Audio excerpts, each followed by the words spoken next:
Hi అండి. ఈరోజు సుబ్రహ్మణ్య స్వామికి అభిషేకం చేయించుకున్నానండి. ఇది ఎక్కడ ఉందంటే మన భీమవరం దగ్గరలో ఉన్న గరగపూడిలో అండి సుబ్రహ్మణ్య స్వామి టెంపుల్ ఉందండి. ఈ టెంపుల్ ఏంటంటే అన్నీ మనమే దగ్గర నుంచి చేసుకోవచ్చు అనమాట అండి. ఇక్కడ క్లీన్ చేయడం స్వామివారి దగ్గర నుంచి మనమే దగ్గర నుండి అలంకరించవచ్చు అనమాట అండి. సో మనం అలంకరించుకుని అన్ని దగ్గర నుంచి చేసుకోవచ్చు. సో సుబ్రహ్మణ్య స్వామికి ఎప్పటి నుంచి అనుకుంటున్న అభిషేకం చేయించాలని మనం రియల్ ఎస్టేట్ చేసే వాళ్ళకి చాలా మంచిది అన్నారనమాట అండి.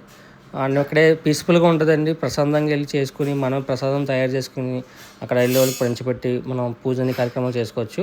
సో మీరు కూడా ఎప్పుడైనా వెళ్ళాలనుకుంటే కనుక చెప్పండి, నాకు కామెంట్ చేయండి. పంతులు గారి నెంబర్ అయితే ఇస్తాను. సో మీరు కూడా వెళ్ళి అభిషేకం చేయించుకోవచ్చు. అందాక వీడియో అయితే చూసేయండి.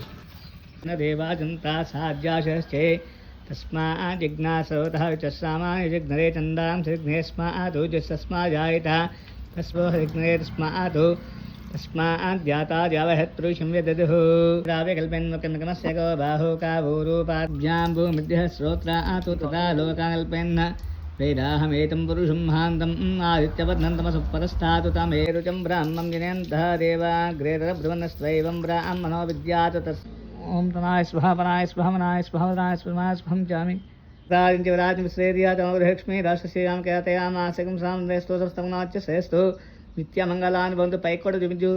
ఓం శ్రీ దేవతాభ్యో నమః. శ్రీ వల్లీ